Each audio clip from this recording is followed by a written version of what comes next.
పట్టించుకునేవి కావు. అక్కడికి వెళ్దాం.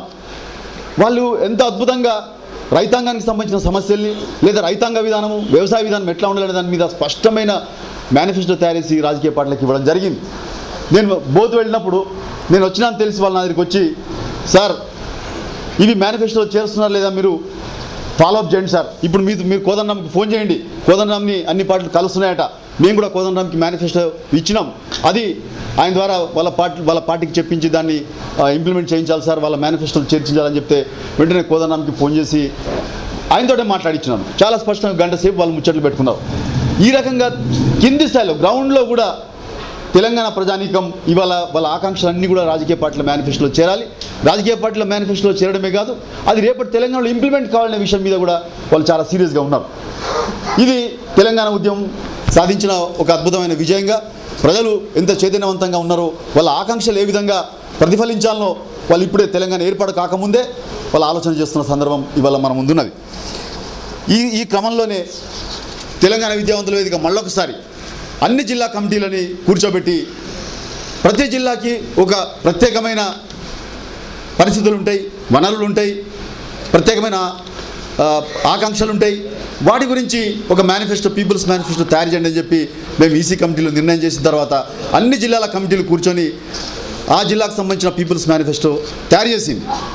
వాటన్నిటినీ క్రోడీకరించి ఒక పుస్తక రూపంలో తీసుకురావాలని ఆలోచన చేస్తున్నాం. అట్లనే ఒక స్థూలమైన అంశాల మీద మేము అంటే విద్యావంతుల వేదిక తరపున ఒక వ్యాసం కూడా నేను రాసి ఉన్నాను. దాంట్లో చెప్పిన విషయాలు ఏంటంటే, ముఖ్యంగా ఈ పేపర్ తయారు చేసే కంటే ముందు హైదరాబాద్ సిటీ యూనిట్ తరపున మేము కాపరా సర్కిల్ ఏరియాలో, కుత్బులాపూర్ ఏరియాలో 2 చర్చా కార్యక్రమాలు పెట్టుకున్నాం మేము. అంటే ఈ తెలంగాణ పునర్నిర్మాణంలో ప్రజల ఆకాంక్షలు ఎట్లా ఉన్నాయి, ఏ విధంగా ప్రజల ఆకాంక్షల వ్యక్తీకరణ కావాలి అనే విషయం మీద 2 సర్కిల్ యూనిట్స్ల ద్వారా అక్కడ ఆ ఏరియాస్లలో మేము చర్చా కార్యక్రమం పెట్టినప్పుడు చాలా సంఘాలు, దళిత సంఘాల దగ్గర నుంచి బహుజన సంఘాలు, ముస్లిం వర్గాలు, మైనారిటీ వర్గాలు, స్టూడెంట్స్, ఇట్లా అన్ని రకరకాల సెక్షన్స్ ఆ చర్చా కార్యక్రమంలో పాల్గొన్నప్పుడు వాటన్నిటిని క్రోడీకరించి ఒక వ్యాస రూపంలో నమస్తే తెలంగాణకు రాసి పంపించినప్పుడు అది అచ్చయింది. ఆ కాపీలు కూడా మీకు సర్క్యులేట్ చేయమని చెప్పి సోమేష్కి నేను మెయిల్ చేస్తున్నాను, అందినేలో నాకు తెలియదు. అయితే దాంట్లో ప్రధానంగా వచ్చిన అంశం ఏంటంటే, మేడం గారు చెప్పినట్టే గత 2-3 సంవత్సరాలుగా సామాజిక తెలంగాణ అంశం చాలా ప్రధానమైన ఒక నినాదంగా తెలంగాణ ఉద్యమంలో ముందుకు వచ్చింది. ఆ చర్చల్లో కూడా వాళ్ళు చెప్పింది ఏంటంటే, రేపటి తెలంగాణ ఒక సామాజిక వర్గాలకి, అన్ని సామాజిక వర్గాలకి న్యాయం జరిగే విధంగా ఆ తెలంగాణ ఉండాలని చెప్పి వాళ్ళు బలంగా ఆకాంక్షించారు.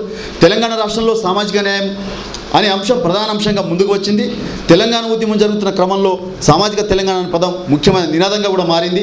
అందుకే తెలంగాణ రాష్ట్రంలో జనాభా దామాషా ప్రకారం ఎస్సీ, ఎస్టీ, బీసీ, మైనారిటీ మహిళలకు చట్టసభల్లో అవకాశాలు కల్పించేందుకు రాజకీయ పార్టీలు స్పష్టంగా హామీ ఇచ్చి కృషి చేయాలని చెప్పి ఆ చర్చలో ప్రధానమైన అంశంగా ముందుకు రావడం జరిగింది. అట్లనే ఇక తెలంగాణ ప్రజలకు సంబంధించి అనేక ఆకాంక్షల్లో ముఖ్యంగా ఉచితమైన నాణ్యమైన విద్య, ఉచితమైన నాణ్యమైన వైద్య సౌకర్యాలు ప్రతి ఒక్కరికి అందాలి. ఇప్పుడు తెలంగాణ రాష్ట్రంలో వైద్య సౌకర్యాలు, విద్యా సౌకర్యాలు ఎట్లా ఉన్నాయో మనం చూస్తున్నాం. విద్య మొత్తం కార్పొరేట్ కబంధ హస్తాల్లో చిక్కుకుపోయిన సందర్భం, వైద్యం మొత్తం కార్పొరేట్ కబంధ హస్తాల్లో చిక్కుకుపోయి ఉన్నది. కావాలని చెప్పి ఈ 2 ప్రభుత్వ పెట్టుబడులు తగ్గించేసి అటు సీమాంధ్ర పెట్టుబడిదారు వర్గాలకు ఈ రంగం మీద కబ్జాని జమాయించి పెట్టడానికి గత 50 సంవత్సరాలుగా ఈ సీమాంధ్ర ప్రభుత్వం కృషి చేసిన పరిస్థితులు ఉన్నాయి. కాబట్టి వాళ్ళ విద్యారంగం, వైద్య రంగం 2 సీమాంధ్ర కార్పొరేట్ కబంధ హస్తాల్లో చిక్కుకుపోయి ఉన్న సందర్భం మనం చూసినాం. కాబట్టి రేపటి తెలంగాణ ఈ 2 రంగాల్ని ఆ సీమాంధ్ర కార్పొరేట్ రంగ కబంధ హస్తాల నుంచి విముక్తం చేయాల్సిన అవసరం ఉందని చెప్పి చాలా స్పష్టంగా ప్రజలు కోరుకుంటున్నారు. ఉచితమైన నాణ్యమైన విద్య అందాలి, ఉచితమైన నాణ్యమైన వైద్యం అందాలి, అది ప్రభుత్వ రంగంలో అందాలి. ముఖ్యంగా హైదరాబాద్ నగరంలో నిజాం జమానాలో గాంధీ ఉస్మానియా హాస్పిటల్తో పాటు అనేక స్పెషాలిటీ హాస్పిటల్ నిర్మాణమైన సంగతి మీకు అందరికీ తెలుసు. అవన్నీ కూడా పునారిల్లిపోయినాయి, అవన్నీ మూలపడిపోయినాయి.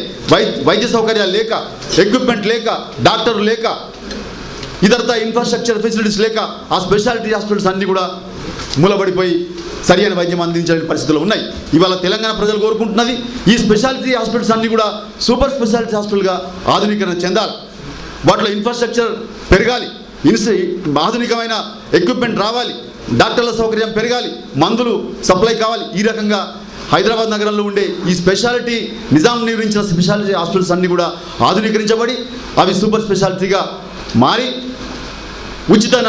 ఉచితమైన నాణ్యమైన విద్యను అందించాలని చెప్పి కోరుకుంటున్నారు. అట్లనే విద్యారంగంలో అన్ని గవర్నమెంట్ స్కూళ్ళు, కాలేజీలు, డిగ్రీ కాలేజీలు, పీజీ కాలేజీలు అన్నీ కూడా ఆధునీకరించబడాలి, ఇన్ఫ్రాస్ట్రక్చర్ డెవలప్ కావాలి. ఈ రకంగా ప్రజలు స్పష్టంగా కోరుతున్నారు. ఉచితమైన విద్య, ఉచితమైన వైద్యం, నాణ్యమైన వైద్యం, నాణ్యమైన విద్య ఇవి అందాలని ప్రాథమికంగా ప్రజలు కోరుకుంటున్నారు.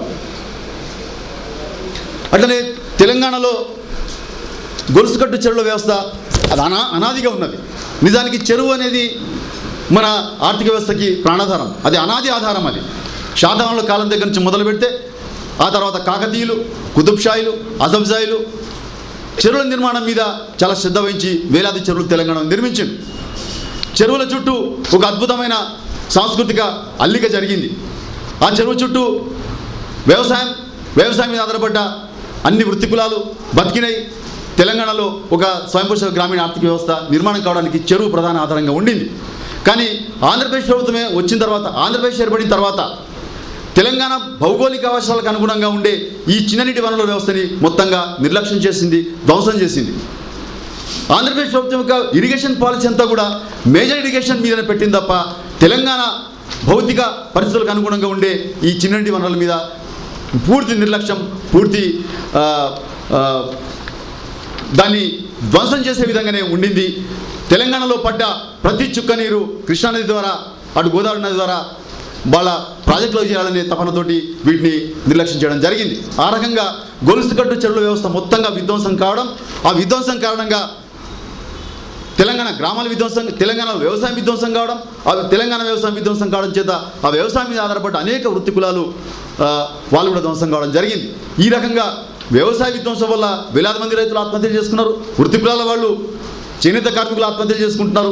ఈ రకంగా స్వయం పోషక గ్రామీణ వ్యవస్థ ఏదైతే తెలంగాణలో ఉండిందో అదంతా సర్వనాశనం అయిపోయింది. కాబట్టి వాళ్ళ తెలంగాణ ప్రజలు కోరుకుంటున్నది అంటే ప్రతి ఊరికి కనీసం ఒక చెరువు రావాలి, ఒక నీటి వనరు, మంచినీటి తాగునీటి వనరు లేదా మంచి సాగునీటి వనరు రెండు ప్రతి గ్రామానికి తప్పనిసరిగా ఏర్పడాలి. ఒక చెరువు, ఒక కుంటనో, ఒక కాలువనో, ఒక ప్రాజెక్టు తెలంగాణలో ప్రతి గ్రామానికి రావాలని చెప్పి తెలంగాణ ప్రజలు ఆకాంక్షించింది. దానివల్ల వ్యవసాయం అభివృద్ధి చెందుతుంది. వ్యవసాయం చుట్టూ మళ్ళీ ఈ వృత్తి కులాలు బతుకుతెరువు సాగించే అవకాశం ఉంటుందని చెప్పి తెలంగాణ ప్రజల ఆకాంక్ష. కాబట్టి తెలంగాణలో ఈ గొలుసుకట్టు చెరువుల వ్యవస్థను పునరుద్ధరించాలా, ప్రతి ఊరికి ఒక నీటి వనరుని, తాగునీటి వనరుని, తర్వాత సాగునీటి వనరుని ఏర్పరచాలి.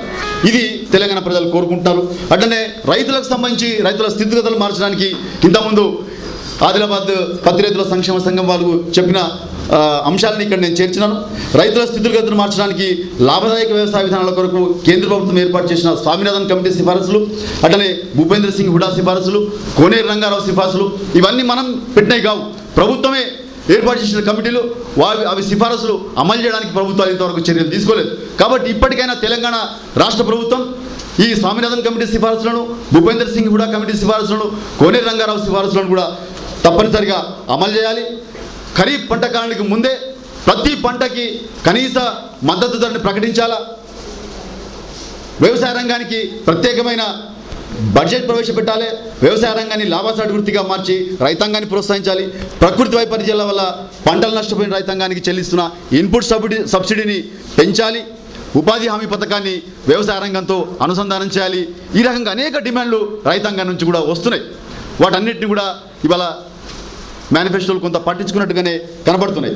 అట్లనే హైదరాబాద్ చూసినప్పుడు, మిగతా తెలంగాణ ప్రాంతాలు చూసినప్పుడు నిజాం జమానాలో ఏర్పాటైన ప్రభుత్వ రంగ పరిశ్రమలన్నీ మూలపడ్డాయి, మూసేసిండ్రు. ఎందుకంటే ప్రైవేట్ రంగంలో ఈ సీమాంధ్ర పెట్టుబడిదారు వర్గాలు వాళ్ళ పరిశ్రమలు అభివృద్ధి చెంది స్థాపించుకోవడానికి ప్రభుత్వ రంగంలో ఉండే పరిశ్రమలు మూతపడాలి. ముఖ్యంగా హైదరాబాద్ నగరం ఫార్మా కంపెనీలకి ప్రసిద్ధి చెందింది, ఫార్మా ఇండస్ట్రీకి ఇది హబ్గా మారింది. దానికి కారణం కేంద్ర ప్రభుత్వ రంగంలో ఏర్పడిన ఐడిపిఎల్ ఇవాళ మూతపడిపోయింది. కానీ ఐడిపిఎల్ ఆధారంగా, ఐడిపిఎల్ అభివృద్ధి చేసిన ఈ ఫార్ములా ఆధారంగా ఇవాళ రెడ్డి ల్యాబ్స్ లాంటి సీమాంధ్ర మల్టీనేషనల్ కంపెనీలు అభివృద్ధి చెందినాయి. ఐడిపిఎల్ సమాధుల మీద, ఐడిపిఎల్ నష్టపోయిన దాని కారణంగా ఈ సీమాంధ్ర కార్పొరేట్ సంస్థలన్నీ అభివృద్ధి చెందినాయి. కాబట్టి ఇవాళ తెలంగాణ ప్రజలు డిమాండ్ చేస్తున్నారంటే ఈ సీమాంధ్ర ప్రభుత్వాలు మూసివేసిన అన్ని ప్రభుత్వ రంగ సంస్థలని, అన్ని ప్రభుత్వ రంగ పరిశ్రమలని మళ్ళీ పునరుద్ధరించి వాటిలో తెలంగాణ యువతకి ఉపాధి అవకాశాలు కల్పించాలి, భూమిపుత్రులకి 80% ఉద్యోగాలు కల్పించాలని చెప్పి డిమాండ్ ఇవాళ ప్రధానంగా యువత నుంచి మనకు వినపడుతున్నది. తెలంగాణ అభివృద్ధి అంతా కూడా హైదరాబాద్ మీద కేంద్రీకరించిన సంగతి మనం చూసినాం. కానీ నిజానికి తెలంగాణ ఇవాళ రాష్ట్రం ఏర్పడబోతున్న సందర్భంగా అభివృద్ధిని వికేంద్రీకరించాలని చెప్పి డిమాండ్ వస్తున్నది. మొత్తంగా ప్రతి జిల్లా కేంద్రం ఒక అభివృద్ధి కేంద్రంగా తయారు కావాలి. అభివృద్ధి అంతా హైదరాబాద్లో కేంద్రీకరించే బదులు వికేంద్రీకరణ జరగాలి, అభివృద్ధి వికేంద్రీకరణ జరగాలనే డిమాండ్ ప్రధానంగా ముందుకు వస్తున్నది. కనుక జిల్లా కేంద్రాలు అభివృద్ధి కేంద్రాలుగా మలచాలి, హైదరాబాద్ మీద ఒత్తిడిని తగ్గించాలి, హైదరాబాద్కు వలసలు తగ్గించాలనే విషయం మీద తెలంగాణ ప్రజల డిమాండ్ స్పష్టంగా కనబడుతున్నది. అట్లనే తెలంగాణలో ప్రతి మండల కేంద్రంలో ముఖ్యంగా తెలంగాణలో చదువుకున్న యువత నిరుద్యోగ బారిన పడుతుంది కాబట్టి వాళ్ళ వృత్తి నైపుణ్యాలు పెంచాలి. వాళ్ళ ఉద్యోగ భద్రత పెరగాలంటే వాళ్ళ వృత్తి నైపుణ్యం పెరగాలి.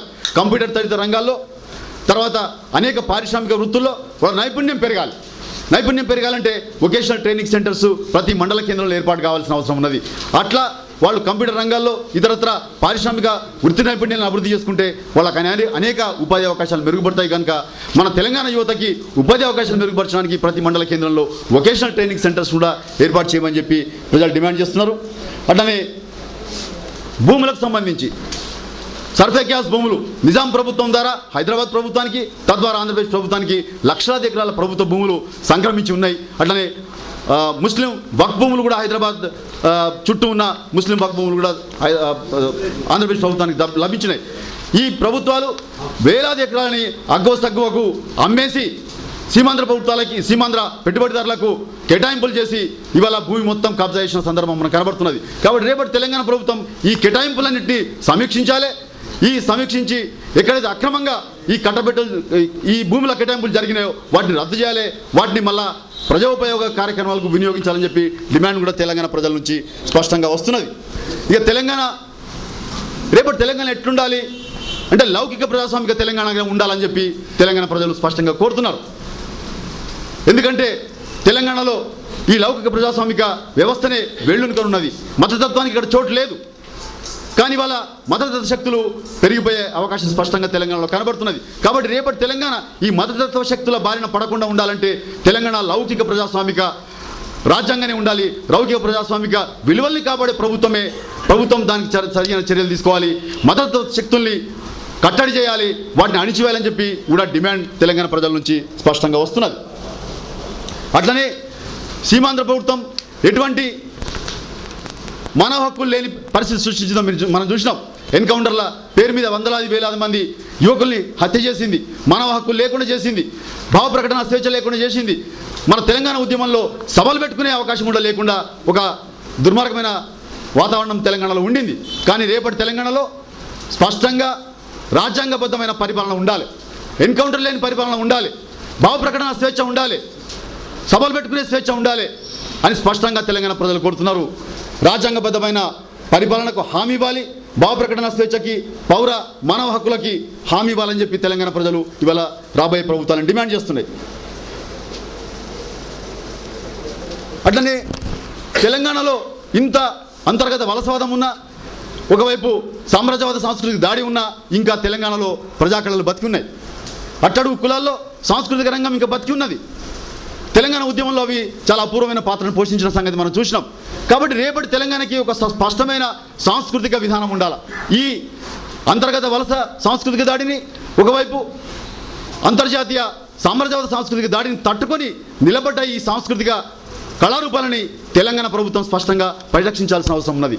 వాటి పరిరక్షణ కోసం స్పష్టంగా ఒక సాంస్కృతిక విధానాన్ని తయారు చేయాల్సిన అవసరం ఉన్నది. ఆ కళల మీద బతికే ఒక అవకాశాన్ని ఆ కళాకారులకు ఇవ్వాల్సిన అవసరం ఉన్నది. వాళ్ళకి స్కాలర్షిప్లు మంజూరు చేయాలి, వృద్ధ కళాకారులకైతే పెన్షన్లు మంజూరు చేయాలని చెప్పే డిమాండ్ కూడా ఇవాళ ప్రజల నుంచి వస్తున్నది. హైదరాబాద్కు సంబంధించి ప్రత్యేకమైన ఈ అంశాలతో పాటు కొన్ని ప్రత్యేకమైన అంశాలతో ఒక మేనిఫెస్టో మేము తయారు చేసినాం. ముఖ్యంగా జిహెచ్ఎంసీ ఏర్పాటు అనేది ఎంత అప్రజాస్వామికంగా జరిగిందో మీ అందరికీ తెలిసిందే. జిహెచ్ఎంసీ ఏర్పాటు అనేది కేవలం సీమాంధ్ర పెట్టుబడిదారుల సంపన్న వర్గాల రాజకీయ ఆర్థిక ప్రయోజనాల కోసమే ఈ జిహెచ్ఎంసీ ఏర్పడిందని చెప్పి మనందరికి తెలిసిందే. జిహెచ్ఎంసీ ఏర్పాటు జరుగుతున్నప్పుడు ఎవరితో సంప్రదింపులు చేయలేదు, ఎవరితో మాట్లాడలేదు. ఏకపక్షంగా రాజశేఖర రెడ్డి నిర్ణయం తీసుకున్నాడు. జిహెచ్ఎంసీ ఏర్పాటుకు సంబంధించిన చట్టం పాస్ అయింది.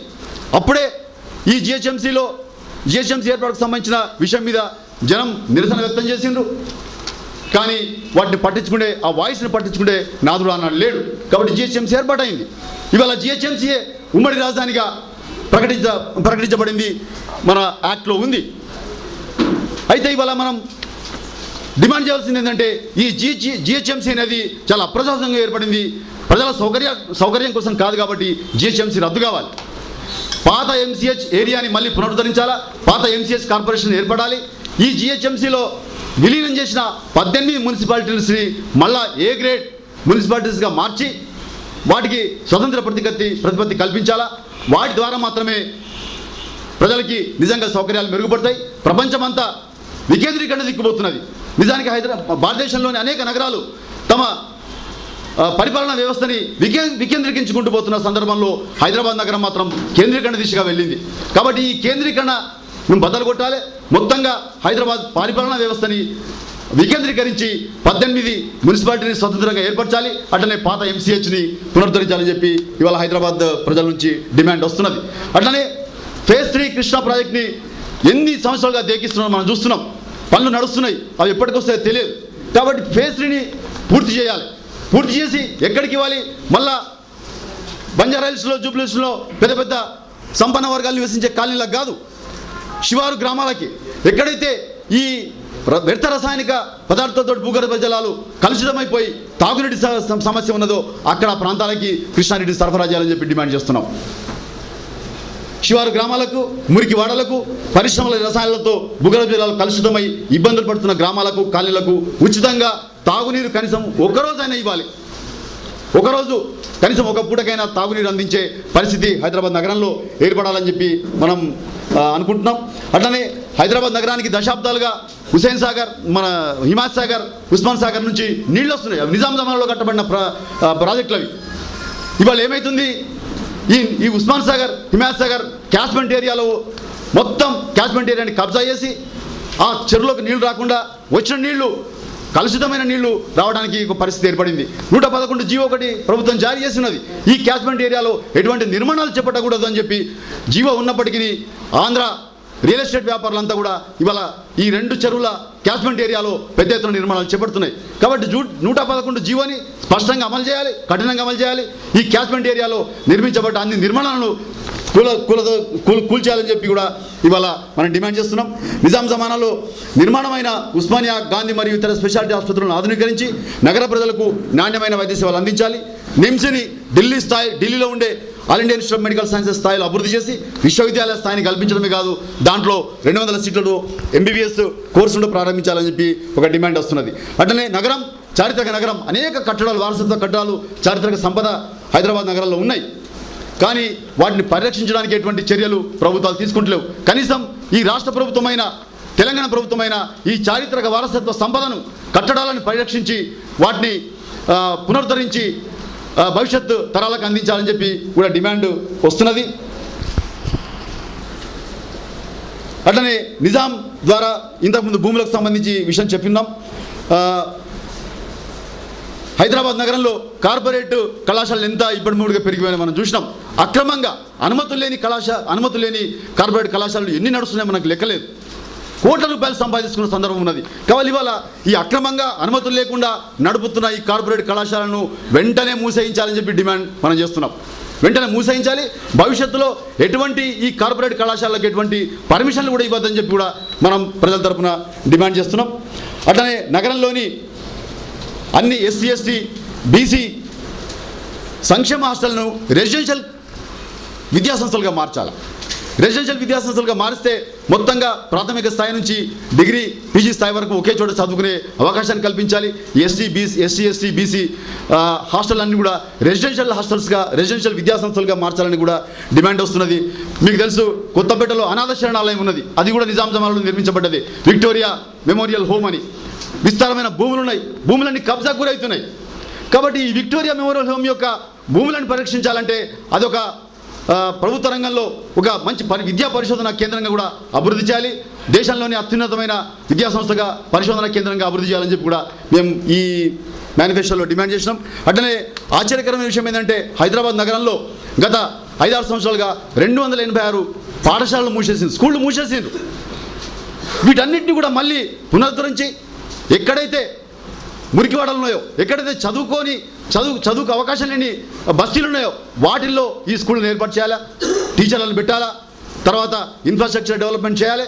ముఖ్యంగా ఆడపిల్లలకు మూత్రశాలలు ఉండలేవు, మూత్రశాలలు కంపల్సరీగా ఈ స్కూళ్ళల్లో ఏర్పాటు చేయాల్సిన అవసరం ఉందని చెప్పి మేము ఈ మేనిఫెస్టోలో మేము డిమాండ్ చేసినాం. ఒక 2 నిమిషాలు. తర్వాత హైదరాబాద్కి ఒక విద్యుత్ సరఫరా చేయడానికి శంకర్పల్లి మన దగ్గర ఒక 1000 మెగావాట్ల విద్యుత్ ప్రాజెక్ట్ ఆల్రెడీ శాంక్షన్ అయి ఉన్నది. అన్ని రకాల శాంక్షన్స్ ఉన్నాయి, కానీ ప్రభుత్వం దాన్ని చేపట్టడం లేదు. ఒకవేళ శంకర్పల్లి దగ్గర 1000 మెగావాట్ల విద్యుత్ ప్లాంట్ కనుక ఏర్పాటు చేస్తే హైదరాబాద్ నగరానికి నిరంతరాయంగా విద్యుత్ సరఫరా మెరుగుపడుతుంది. కాబట్టి రేపటి తెలంగాణ ప్రభుత్వం శంకర్పల్లి దగ్గర 1000 మెగావాట్ల విద్యుత్ ప్లాంట్ని నెలకొల్పడానికి ప్రత్యేకమైన కృషి చేసి అది కూడా ప్రభుత్వ రంగంలో ఏర్పాటు చేయడానికి కృషి చేయాల్సిందిగా కూడా మేము ఈ మేనిఫెస్టోలో డిమాండ్ చేస్తున్నాం. తర్వాత నగరంలోని అన్ని కాలనీస్లలో బస్తీలలో గ్రంథాలయాన్ని, రీడింగ్ రూమ్స్ని, కమ్యూనిటీ హాస్టల్ని కూడా నిర్మాణం చేయాలని అడుగుతున్నాం. దీనివల్ల ఆ కమ్యూనిటీ ప్రజల మధ్య, ఆ బస్తీ ప్రజల మధ్య స్నేహభావాలు, వినోద విజ్ఞానాలకు దోహదం చేసే అవకాశాలు ఉంటాయి. అట్లనే హైదరాబాద్ నగరంలో అనేక పురాతన గ్రంథాలయాలు కూడా ఉన్నాయి. పురాతన గ్రంథాలయాలు అంటే అప్పుడు గ్రంథాలయ ఉద్యమం జరిగిన సందర్భంగా ఏర్పాటైన గ్రంథాలయాలను కూడా పునరుద్ధరించాలి. వాటికి ప్రభుత్వం నిధులు కేటాయించి వాటిలో ఇంటర్నెట్, జిరాక్సింగ్, స్కానింగ్ లాంటి సౌకర్యాలను కూడా అందుబాటులో తేవాలని చెప్పి మనం కోరుతున్నాం. అట్లనే అశోక్ నగర్ కేంద్ర గ్రంథాలయం మనం చూస్తున్నాం. అది సిటీ సెంట్రల్ లైబ్రరీగా మనకు పేరు తెలుసు. కానీ ఆ సిటీ సెంట్రల్ లైబ్రరీకి తన అద్భుతమైన సూచి గ్రంథాలయాన్ని దానం చేసిండు వట్టికోట ఆళ్వార్ స్వామి గారు. వట్టికోట ఆళ్వార్ స్వామి గురించి నేను ప్రత్యేకంగా మీకు చెప్పాల్సిన అవసరం లేదు. తన సూచి గ్రంథాలయాన్ని దానం చేసిన ఈ వట్టికోట ఆళ్వార్ స్వామి పేరును కూడా ఆ గ్రంథాలయానికి పెట్టాలని చెప్పి కూడా మేము ఇవాళ ఈ మేనిఫెస్టోలో డిమాండ్ చేసినాం. అట్లనే హైదరాబాద్ నగరంలో దళిత బహుజన ఉద్ధరణకి విశేషంగా కృషి చేసిన భాగ్యరెడ్డి వర్మ, అరిగ రామస్వామి, తర్వాత బిఎస్ వెంకట్రావు, సంగం లక్ష్మీబాయమ్మ, ఇటువంటి వాళ్ళు చాలామంది ఇక్కడ అద్భుతమైన సామాజిక ఉద్యమాలు చేసిన చరిత్ర మనకున్నది. వాళ్ళు అనేక సంస్థలను కూడా ఏర్పాటు చేసిండ్రు, అనేక స్కూళ్ళని పెట్టిండ్రు. కానీ వాళ్ళు ఆ స్కూళ్ళన్నీ కూడా, ఆ సంస్థలన్నీ కూడా మరుగున పడిపోయినాయి. వాటికి అభివృద్ధి లేదు, నిధులు లేవు. కాబట్టి వాళ్ళ మనం డిమాండ్ చేస్తున్నది ఏంటంటే ఈ దళిత బహుజన సమాజ ఉద్ధరణ కోసం కృషి చేసిన ఈ వైతాళికులందరికీ సంబంధించిన స్మారకాలు కట్టాలి. వాళ్ళు నిర్మాణం చేసినటువంటి సంస్థలని అభివృద్ధి చేసి నిధులు మంజూరు చేసి వాటి పరిరక్షణకు కూడా కృషి చేయాలని చెప్పి మనం డిమాండ్ చేస్తున్నాం. అట్లనే ఈ తెలంగాణ ఉద్యమంలో అమరులైన వాళ్ళకి నెక్లెస్ రోడ్లో ఒక అద్భుతమైన ప్రపంచ ప్రఖ్యాతిగాంచిన ఒక స్మారక కేంద్రాన్ని కూడా ఏర్పాటు చేయాలని చెప్పి డిమాండ్ చేస్తున్నాం. అట్లనే ఈ నెక్లెస్ రోడ్ మీదనే తెలంగాణ వైతాళికులందరి విగ్రహాలు పెట్టి దాన్ని ప్రపంచంలోనే ఒక ఉన్నతమైన పర్యాటక కేంద్రం కూడా అభివృద్ధి చేయాలని చెప్పి మనం డిమాండ్ చేస్తున్నాం. అట్లనే శతాబ్దాలుగా హైదరాబాద్ నగరంలో వెల్లివిరుస్తున్న హిందూ ముస్లిం సోదరభావాన్ని, మత సామరస్యాన్ని పెంపొందించడానికి, హైదరాబాద్ తెహజీబ్ని పరిరక్షించడానికి ప్రభుత్వం కృషి చేయాలి. నగరంలోని మత సామరస్యతను భగ్నపరిచే అన్ని రకాల మతతత్వ శక్తుల్ని కఠినంగా అణిచివేయాలి, కట్టడి చేయాలని చెప్పి ఈ మేనిఫెస్టోలో, హైదరాబాద్కి ప్రత్యేకంగా తయారు చేసిన మేనిఫెస్టోలో మేము పేర్కొన్నాం. ఈ రకంగా వీటిని విస్తృతంగా ప్రచారం చేయాలని అనుకుంటున్నాం. ఒక కరపత్రం ద్వారా నగరంలోని అన్ని నియోజకవర్గాల్లో పంచి ప్రజలకి చైతన్యపరిచి ఓట్ల కోసం వస్తున్న ఈ రాజకీయ నాయకత్వాన్ని వాళ్లకు స్పష్టమైన హామీలని పొందాలని చెప్పి కూడా మేము డిమాండ్ చేస్తున్నాం. పొందడమే కాదు, ఈ హామీలు రేపటి తెలంగాణలో అమలయ్యేటట్టు కూడా చూడవలసిన బాధ్యత మనదే. కాబట్టి ఈ మేనిఫెస్టో తయారు చేయడము, మేనిఫెస్టోలు ప్రజలకు చెప్పడము, వాటిని అమలు చేయించుకోవడం కూడా తెలంగాణ పౌర సమాజం యొక్క బాధ్యత అని చెప్పి నేను భావిస్తున్నాను. నా వ్యాసం చివరిలో కూడా ఇదే మాట చెప్పినాను. ఆ చివరి మాట చెప్పి నేను ముగిస్తున్నాను. ఇట్లా ప్రజలు కదిలిస్తే చాలు వారి ఆకాంక్షల వ్యక్తీకరణ డిమాండ్ల రూపంలో వెలువెత్తుతున్నాయి. పైన పేర్కొన్నవి స్థూలమైన అంశాలే. వీటిలో కొన్నింటినైనా పార్టీల మేనిఫెస్టోలు పట్టించుకొని చేర్చగలిగితే ఒక ఊరట. అయితే అధికారంలోకి వచ్చే ఏ ప్రభుత్వమైనా తాము మేనిఫెస్టోలో చేర్చిన అంశాలను అమలు చేసేటప్పుడే వాటికి సార్థకత. వాటిని అమలు చేయించుకునే బాధ్యత ప్రజలది, ప్రజా సంఘాలది, తెలంగాణ పౌర సమాజానిది. అందుకే తెలంగాణ పునర్నిర్మాణం అంటే మరొక ఉద్యమం, ఆ ఉద్యమానికి ముగింపు లేదు. Thank you.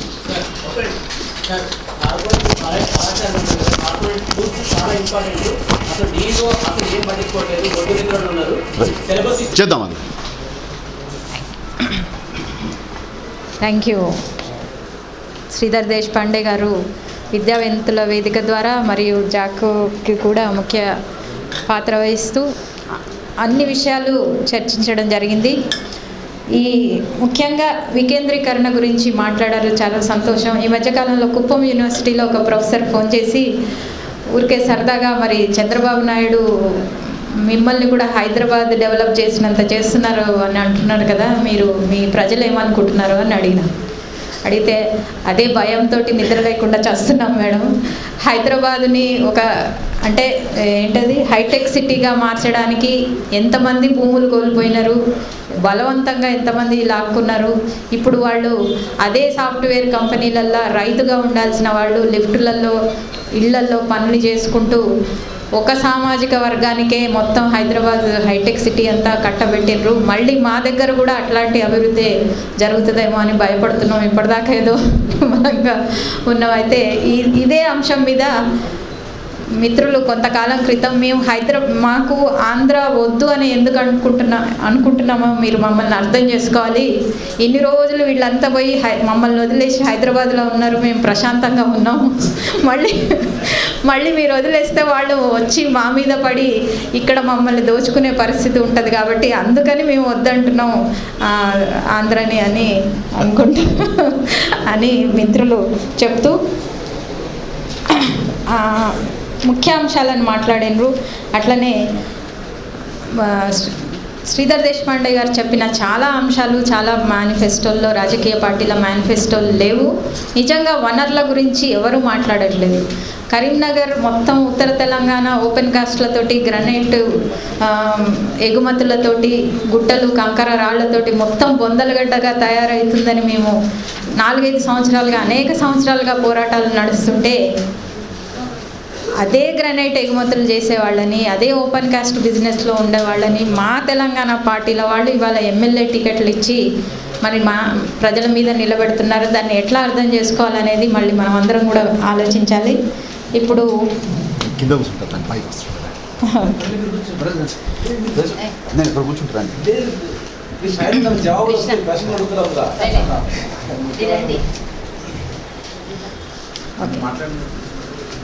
ఇప్పుడు విమల కటికినేని విమల మీకు తెలుసు రచయితగా, ముఖ్యంగా నేను పోలేపల్లి పోవడానికి ముఖ్య కారణం, తర్వాత అక్కడి నుంచి ఉద్యమాల్లో నేను మొత్తం పనిచేయడానికి కూడా విమల నా పర్సనల్ లైఫ్లో కానీ ప్రొఫెషనల్ లైఫ్లో కానీ చాలా పాత్ర ఉంది. విమల ఇప్పుడు ముక్త విమెన్స్ కలెక్టివ్ నుంచి పనిచేస్తున్నారు. మహిళా జాక్ మేమందరం మహిళా జాక్ పెట్టినప్పుడు ఫౌండర్ మెంబర్స్గా ఉన్నప్పుడు అనేక మహిళా అజెండాలతోటి మహిళా అంశాలతోటి మేము